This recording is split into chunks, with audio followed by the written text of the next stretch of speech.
મનપાની હદમાં આવેલ નવો પૂર્વ ઝોન બીમાં 2 વર્ષ અગાઉ આઇકોનિક રોડને મંજૂર કરવામાં આવેલ હતા અને જે માટે અંદાજે 33 કરોડના ખર્ચે વર્ક ઓર્ડર પણ આપીને આઇકોનિક રોડની કામગીરી શરૂ કર્યાના 1 વર્ષ થવા આવ્યું છે, પરંતુ આ રોડ ઉપર કરોડો રૂપિયાના ખર્ચ થયા પછી પણ જનતા માટે બિનઉપયોગી થઈ રહેલ છે।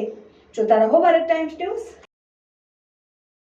આ મુદ્દે વિપક્ષ ઉપનેતા અને આમ આદમી પાર્ટીના કોર્પોરેટર મહેશભાઈ અણઘણે મુખ્યમંત્રીને પત્ર લખીને રજૂઆત કરી હતી। મહેશભાઈ અણઘણે જણાવ્યું હતું કે આ પાછળનું મુખ્ય કારણ એ છે કે આ રોડ મોજે ખરસદના જૂનો બ્લોક નંબર 65ના ભાગમાંથી પસાર થાય છે અને એ ભાગ આસપાસની કોઈ પણ ટીપી સ્કીમમાં લાગતો ન હોય। કોર્પોરેશન આ જગ્યાનો કબજો લઈ શકતી નથી, સાથે આ રોડ ખાડી પરથી પસાર થતો હોય તે માટેના કલવર્ટ બનાવેલા માટે અંદાજે 6.7 કરોડના ખર્ચને પણ મંજૂર કરવામાં આવેલ છે, પરંતુ આ કામગીરી પણ અટકીને પડી છે અને એ માટે સુરત મહાનગરપાલિકાની સ્થાયી સમિતિ દ્વારા તારીખ 4 જાન્યુઆરી 2024ના રોજ જીપીએમસી એક્ટ 1949ની કલમ 78 મુજબ ફરજિયાત સંપાદન કરવા મંજૂરી અર્થે ઠરાવ નંબર 23/2024ને સર્વાનુમતે મંજૂરી આપવામાં આવેલ છે અને માટે રાજ્ય સરકારને આ ફરિયાદ સંપાદનની મંજૂરી અર્થે મોકલી આપવામાં આવેલ છે। મહેશભાઈ અણઘણે વધુમાં જણાવ્યું હતું કે અંદાજે 18 મહિના જેટલા લાંબા સમયગાળા બાદ પણ રાજ્ય સરકારની કે તેમના વિભાગ દ્વારા આ અંગે આજ સુધી કોઈ નિર્ણય લેવામાં આવેલ નથી અને એક બાજુ ભાજપના કોર્પોરેટર મુખ્યમંત્રી અને આ ટ્રિપલ એન્જિનની સરકારની ઉપમા આપીને એમના વખાણ કરતા થાકતા નથી, જ્યારે આ સરકારમાં જનતાના ટેક્સના દરોડા રૂપિયા આ રોડ ઉપર વ્યર્થ હોય એવી પરિસ્થિતિમાં છે, ત્યારે ખાસ મહેશભાઈએ તેમના મતા વિસ્તારની જનતાની સુખાકારી માટે અને મુખ્યમંત્રીને પણ જો પ્રજા પ્રત્યે લાગણી હોય તો ખાસ આ અંગેના નિર્ણયને તાત્કાલિક ધોરણે મંજૂરી આપવા ભલામણ કરી હતી। જોતા રહો ભારત ટાઈમ્સ ન્યૂઝ।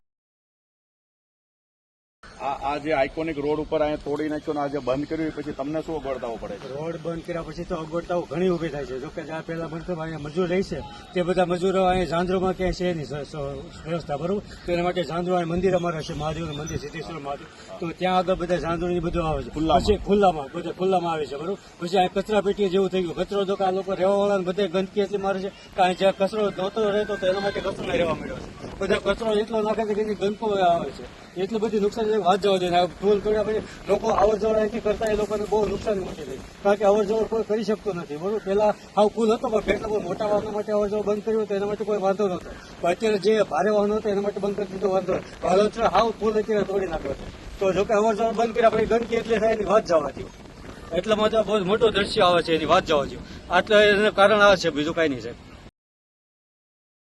ગુજરાતીમાં કહેવત છે, આગ લાગે ત્યારે કૂવો ખોદવાનો, એવું જ કામ ભારતીય જનતા પાર્ટીની સરકારમાં અને સુરત મહાનગરપાલિકામાં થઈ રહ્યું છે। આપણે અત્યારે ઉભા છીએ આઇકોનિક રોડ, જે વરાછા સરથાના ઝોન બી ની અંદર અમારી માંગ હતી ને પહેલો આઇકોનિક રોડ બની રહ્યો છે, ત્યારે એ રોડનું કામ 1 વર્ષ જેવું શરૂ થયું, 1 વર્ષ થઈ ગયું લગભગ, પણ અહીંયા જે પરિસ્થિતિ છે કે અહીંયા એક નાનો એવો ખાડી બ્રિજ હતો, કોઈ ભૂંગળાઓ નાખી વર્ષો પહેલાનો એક બ્રિજ બનાવેલો, પણ આ આઇકોનિક રોડ મંજૂર કર્યો એને ઓછામાં ઓછા 2 વર્ષ પહેલાનો સમય છે, ત્યારે મંજૂર કરી નાખેલો। ત્યારે આ અક્કલના ઓથમીર લોકોને એ ખબર ના પડી કે ભાઈ અહીંયા બ્રિજ બનાવવો છે તો એને પહેલા પ્રાથમિકતા આપીએ, એ માટે જે કદાચ અમે આના પહેલા બી માંગ કરેલી કે આ એક ટુકડો એ વિવાદમાં છે, એટલે કે કોઈ એફપી નથી એને આપેલો, તો એ માટે શું પ્રોસેસ કરવું જોઈએ, એટલે માનનીય મુખ્યમંત્રી સાહેબને સુરત મહાનગરપાલિકાના કોર્પોરેશનમાંથી એક ઠરાવ કરીને મોકલ્યો છે કે જમીન સંપાદનનો।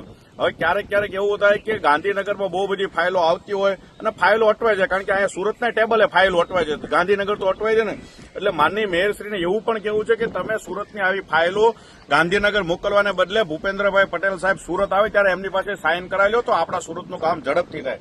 આ એટલા માટે કહેવું પડે છે, એટલા માટે ટકોર કરવી પડે છે કે હજારો લોકો આ રોડ ઉપર ચાલતા હતા, અહીંયા ખાડી હતી, ભૂંગળા હતા, તોડી નાખવા પડે, ઇટ્સ ઓકે, એનો કોઈ વિરોધ નથી, પણ એ પહેલા વ્યવસ્થા કેમ ના કરી? અહીંયા ભૂંગળા કોઈને દેખાતા નહોતા, આજે આ રોડ રૂપિયા 33 કરોડના ખર્ચે આઇકોનિક રોડ પ્રજાના ટેક્સના પૈસામાંથી બની રહ્યો છે। આજે 1 વર્ષથી બંને બાજુ રોડ બનેલા છે, પણ વપરાશમાં શું કોઈને કામ નથી આવતા। અહીંયા આ તોડી નાખ્યા પછી આ બધા લોકોએ જે લોકોએ મકાન લીધેલા છે એમની શું પરિસ્થિતિ? તે દિવસે અહીંયા કામ થશે? ઝોન દ્વારા કે મેન ડિપાર્ટમેન્ટ કોઈને ખબર જ નથી કોણ બ્રિજ બનાવે છે, કલવટ બનાવે છે। ઘડીકમાં કલવટ પહેલા મંજૂરી કોને આપી? જો તમારા નિયમ મુજબ અહીંયા કલવટ બનાવવાના નહોતો તો અહીંયા મંજૂરી આપી કોને? આ 33 કરોડ રૂપિયાનું જે કામ છે એ 33 કરોડ રૂપિયા ચૂકવાઈ જાય ત્યાં સુધીમાં લાગતું નથી કે અહીંયા આ જનતાને કામ લાગી શકે. અને આ રોડ ઉપરની જે પરિસ્થિતિ અત્યારે આપણે જોઈએ તો અહીંયા દેખાતી છે કે લોકો વાહનો પાર્ક કરવા માટે કરે છે. આ આઇકોનિક રોડ નામ આપ્યું છે અને એ આઇકોનિક રોડનો ઉપયોગ અહીંયા વાહનો પાર્ક કરવા માટે થઈ રહ્યો છે. આ પૈસા પ્રજાના છે, કોઈ ભાજપના લોકોના પૈસા નથી. દરેક લોકો ટેક્સ આપે છે ને એમાંથી આ બને છે. એટલે તમારું કદાચ બહુ મોટું કામ હોય, તમને બધા વિકાસના જે બણગા ફૂકો છો, બધી વાત કરો છો, તો વિકાસ શું આવો જ વિકાસ છે? એક કામને કેટલા વર્ષ ખેંચવાનું? આ રૂપિયા નાખી દીધા પછી પણ જો પ્રજાને ઉપયોગ ના થઈ શકતો હોય તો આ તો બુદ્ધિનું દેવાળું ફૂટ્યું કહેવાય. આ ગેરંટીઓ ડીએલપીઓ પૂરી થઈ જાય છે છતાં રોડ શરૂ થશે એવું ખબર જ નથી.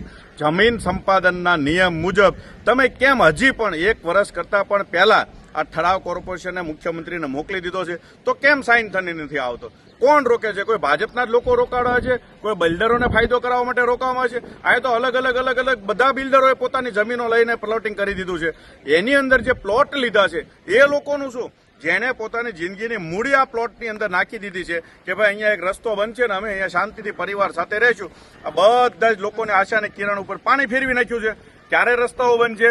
એટલે માનનીય મેયરશ્રી, તમારી આગેવાનીમાં આમ તો ગમે તે લોકો અહીંયા અમારા મુખ્યમંત્રી, અમારા એક શિક્ષણ મંત્રી સાહેબ છે, એ બી પછી તો દોડવા આવશે કે મેં કરાવ્યું. અત્યારે ક્યાં છો? અત્યારે કેમ નથી બોલતા?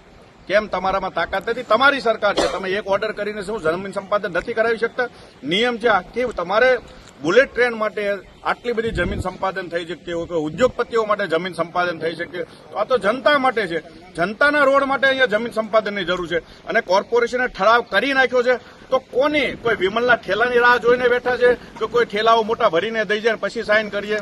એટલે આ પ્રજા અહીંયા હેરાન થાય છે. આ વાતને તમે સમજો ને તાત્કાલિક ધોરણે આ જમીન સંપાદનનું જે કંઈ અટકેલું હોય તો એને પાસ કરાવી અને જે ડિપાર્ટમેન્ટ કાં તો બ્રિજ ડિપાર્ટમેન્ટ બ્રિજ બનાવવાનો હોય તો એમની પાસેથી આની મંજૂરી લેવડાવીને કામગીરી શરૂ કરાવડ. અને કલવટ બનાવવાના જોગ હોય, કલવટના એસ્ટિમેટ પણ 1 વર્ષ પહેલાના સેન્કશન થઈ ગયેલા છે છતાં હજી એ પણ કામગીરી નથી થઈ. તો આ બધા એકબીજાને ખો આપવાની વાતો છે. એ ખો આપવામાંથી કાઢો, બધાનું સંકલન કરાવો. ખૂબ એટલે ખૂબ આ ટ્રિપલ એન્જિનની સરકારની અંદર અસંકલન છે. કોઈ જાતનું સંકલન છે નહીં. કોઈ પોતાનું સાંભળતું નથી. અને તમારા રિબિન કાપવાના કાર્યક્રમમાંથી બહાર નીકળી પ્રજા માટે કામ કરો એવી તમને વિનંતી.